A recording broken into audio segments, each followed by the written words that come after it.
Assalamualaikum warahmatullahi wabarakatuh. Anak-anak sekalian, marilah pelajaran pada pagi hari ini kita mulai dengan berdoa, dengan baca suratul Fatihah. Mudah-mudahan bermanfaat bagi kita semuanya. Al-Fatihah. Bismillahirrahmanirrahim. Bismillahirrahmanirrahim. Alhamdulillahirrahmanirrahim. Ar-Rahmanirrahim. Iyyaka na'budu wa iyyaka nasta'in. Ihdinas siratal mustaqim. Siratal ladzina an'amta 'alaihim ghairil maghdubi 'alaihim waladdallin. Amin. Anak-anak sekalian, pelajaran fikih pada pagi hari ini kita mulai dengan bab hadas.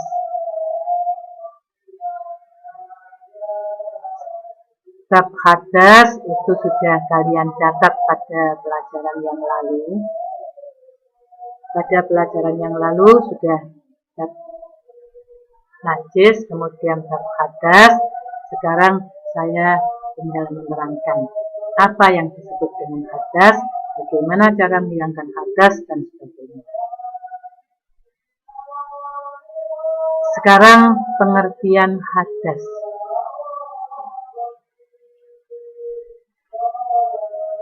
Pada pelajaran bab najis dulu sudah pernah saya terangkan bahwa pengertian hadas dengan najis itu sama menurut bahasa, yaitu artinya kotor.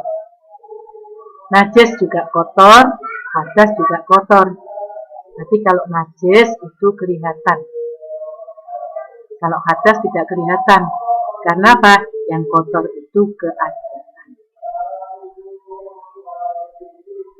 Jadi di sini disebutkan hadas menurut bahasa artinya kotor. Sedangkan menurut istilah syariat Islam yang dimaksud hadas yaitu keadaan seseorang yang kotor yang bisa mencegah sahnya melaksanakan sholat. Jadi keadaan seseorang yang kotor yang menyebabkan tidak sah atau mencegah sahnya sholat, seperti haid, nifas, dan sebagainya. Itu hadas. Kemudian pembagian hadas ada dua macam, yaitu ada hadas kecil, ada hadas besar. Apa yang dimaksud dengan hadas kecil? Hadas kecil yaitu keadaan yang terjadi pada seseorang, keadaan kotor. Jadi keadaan kotoran, keadaan kotor yang terjadi pada seseorang yang menyebabkan orang itu tidak sah melaksanakan sholat.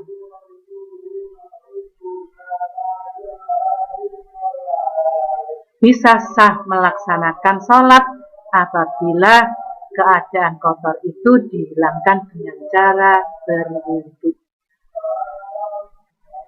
Jadi hadas kecil. Kemudian yang hadas besar yaitu keadaan seseorang, keadaan kotor seseorang yang mewajibkan dia harus mandi. Mandinya mandi wajib. Jadi untuk menghilangkan hadas kecil yaitu dengan cara mandi, dan untuk menghilangkan hadas besar, saya ulangi anak-anak, keliru. Untuk menghilangkan hadas kecil adalah dengan cara berwudu, dan untuk menghilangkan hadas besar adalah dengan cara mandi. Sekarang yang kita bahas dulu yaitu cara menghilangkan hadas kecil, yaitu dengan cara berwudu. Kita bahas dulu dengan yaitu bab wudu. Apa itu wudu? pengertian wudhu menurut bahasa yaitu bersih dan indah. Sedangkan menurut istilah syariat Islam, artinya menggunakan air yang suci pada anggota-anggota badan tertentu dengan cara yang tertentu yang dimulai atau disertai dengan niat. Menggunakan air yang suci pada anggota-anggota badan yang tertentu dengan cara yang tertentu yang dimulai atau disertai dengan niat dengan tujuan untuk menghilangkan hadas kecil. Jadi wudhu untuk menghilangkan hadas kecil. Nah, orang berwudhu bisa sah apabila memenuhi syarat-syarat. Sekarang syarat sahnya wudhu. Yang pertama, beragama Islam. Jadi anak-anak merupakan syarat sah. Orang yang tidak beragama Islam umpamanya, dia bisa wudhu dengan baik, syarat rukunnya sudah bisa, tapi dia tidak beragama Islam, dia tidak sah. Jadi syarat pertama yaitu beragama Islam. Yang kedua mumayyiz. Mumayyiz ini asalnya itu pintar. Anak yang sudah bisa melakukan tugasnya sendiri. Anak-anak tingkatan anak itu ada 3. Yang pertama sobi. Sobi itu masih anak-anak yang belum ngerti. Yang kedua mumayyiz. Kalau anak itu sudah bisa melakukan tugasnya sendiri, tahu kewajibannya, namanya makan bisa makan sendiri, tangannya kotor bisa membersihkan sendiri, itu namanya mumayyiz. Tingkatan ketiga yaitu baligh atau dewasa. Jadi mumayyiz ini anak yang sudah pintar, yang sudah tahu kewajibannya sendiri, tapi belum baligh. Yang ketiga, menggunakan air suci. Menggunakan air suci dan mensucikan. Dulu anak-anak pada waktu bab air, ada pembagian air. Yaitu ada air suci dan mensucikan. Ada air suci tetapi tidak bisa mensucikan. Ada air suci bisa mensucikan tapi makruh. Kemudian ada air najis. Nah, yang bisa dipakai untuk berwudu yaitu air suci dan mensucikan. Kemudian yang keempat, tidak ada yang menghalangi sampainya air ke kulit. Tidak ada sesuatu yang menghalangi masuknya air ke kulit. Contohnya, cat, stipo, atau pokoknya sesuatu yang air itu yang kulit ini tidak bisa masuk. Air tidak bisa masuk ke kulit. Berarti anak-anak, maksudnya kulit ini termasuk kuku, itu juga termasuk dalam kategori kulit anak-anak. Umpamanya anak-anak pakai pitek. Itu berarti anak-anak menggunakan sesuatu yang menghalangi masuknya air. Kalau mau berwudu, piteknya harus dihilangkan. Jadi tidak boleh wudu, piteknya masih di kukunya masih pakai pitek. Itu nanti wudunya tidak sah. Boleh anak-anak pakai pitek, tapi kalau mau wudu dihilangkan. Ingin nanti pakai lagi sehabis wudu, pakai lagi.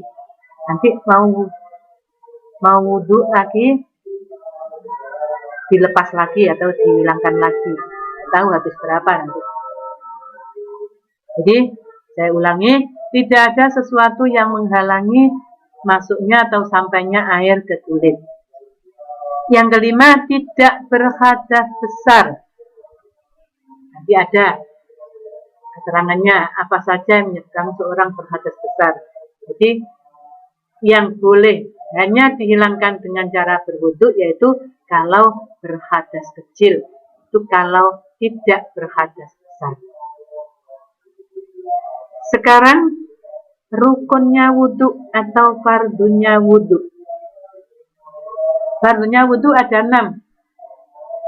Yang pertama niat wudu. Bacaan niatnya Bismillahirrahmanirrahim. Nawaitul wudu'a biraf'il hadasil asghari fardhan lillahi ta'ala.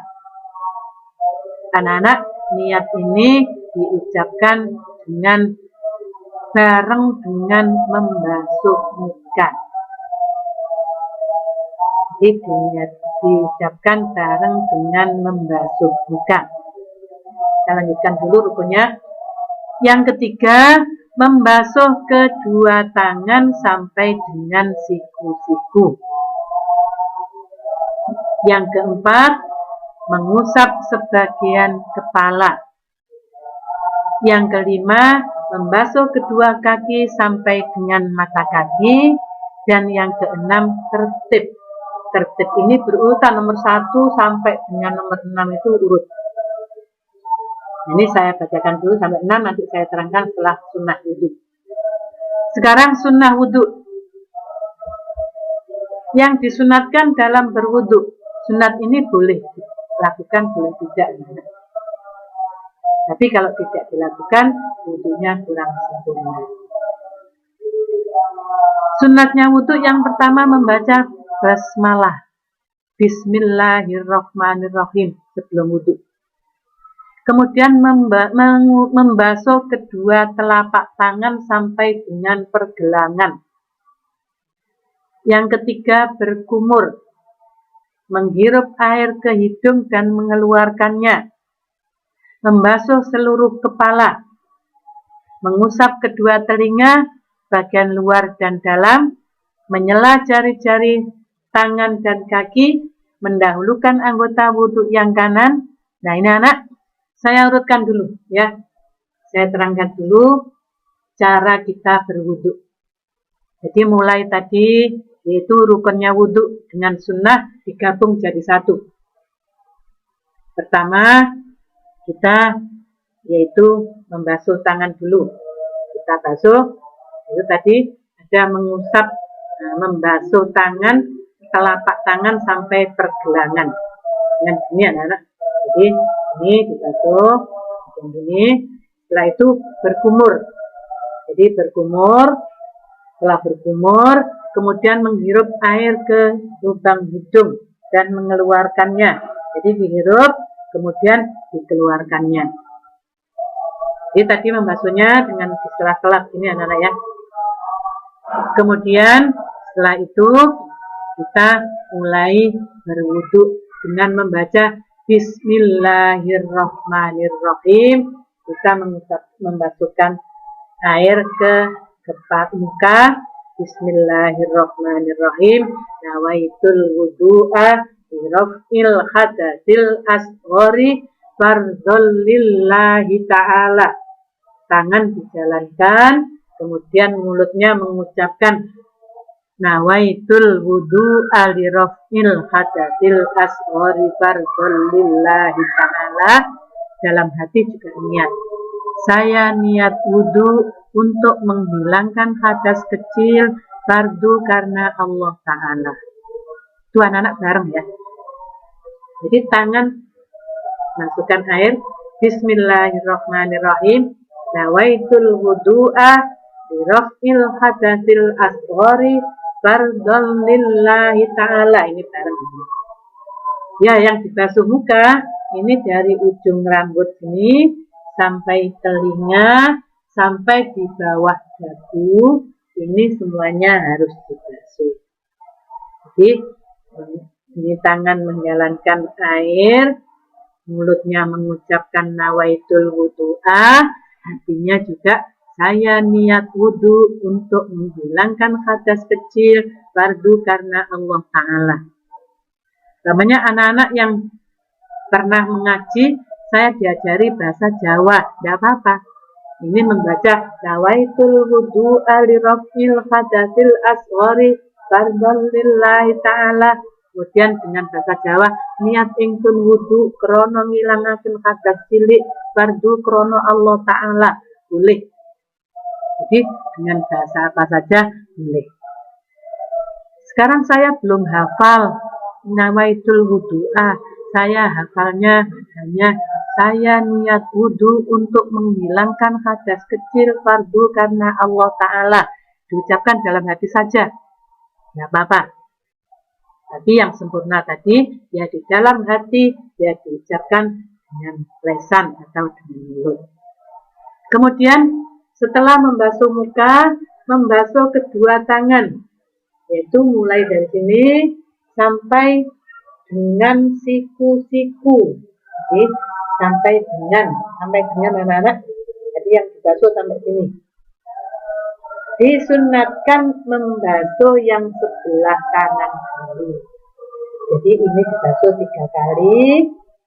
Kemudian baru yang kiri 3 kali. Jadi sampai dengan.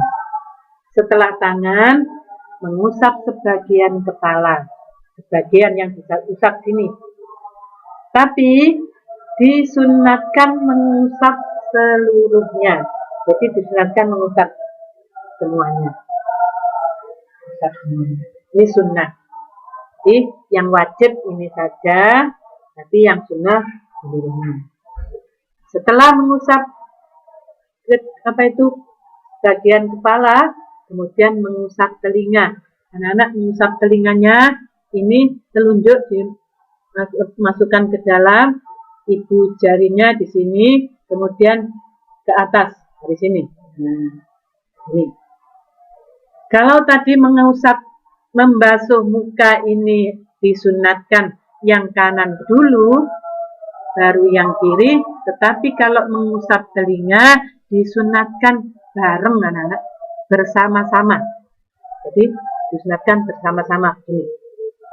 Nah, setelah mengusap telinga selesai, kemudian kita berhenti menghadap ke kiblat membaca doa. Dan anak-anak diperhatikan, setelah wudhu disunatkan tidak diusap, tidak diandui, dibiarkan saja, itu sunnah. Lak jemek kabeh Bu, umpamanya begitu. Ya boleh, tapi yang baik tidak diusap. Apa itu tidak dilap? Nah, setelah selesai, kemudian anak-anak tidak berbicara lebih dulu, anak-anak menghadap kiblat, membaca doa. Hafal anak-anak doanya?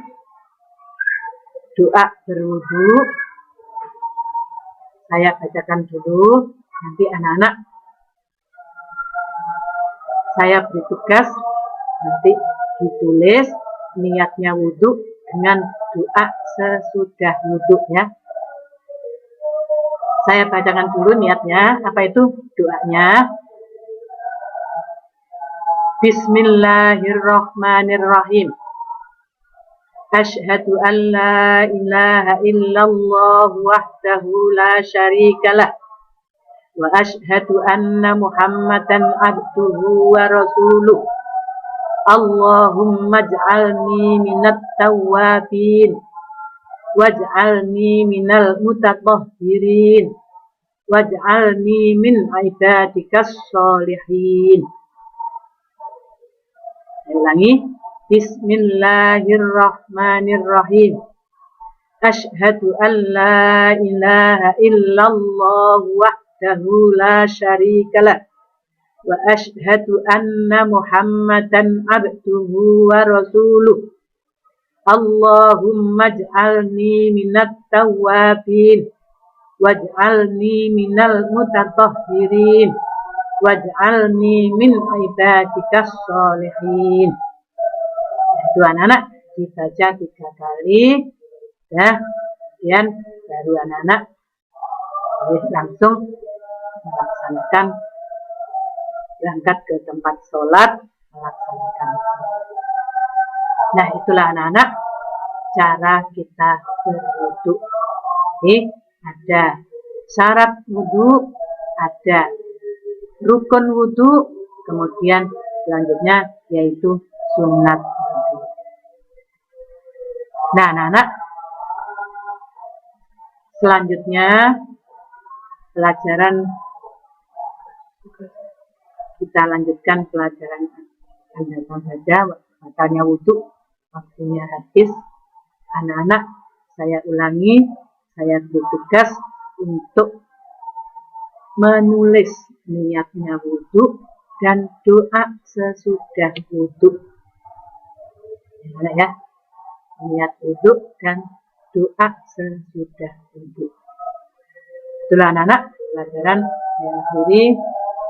Cukup sekian, mudah-mudahan apa yang saya sampaikan tadi bisa bermanfaat bagi kita semuanya dan anak-anak bisa mengamalkannya dengan baik. Assalamualaikum warahmatullahi wabarakatuh.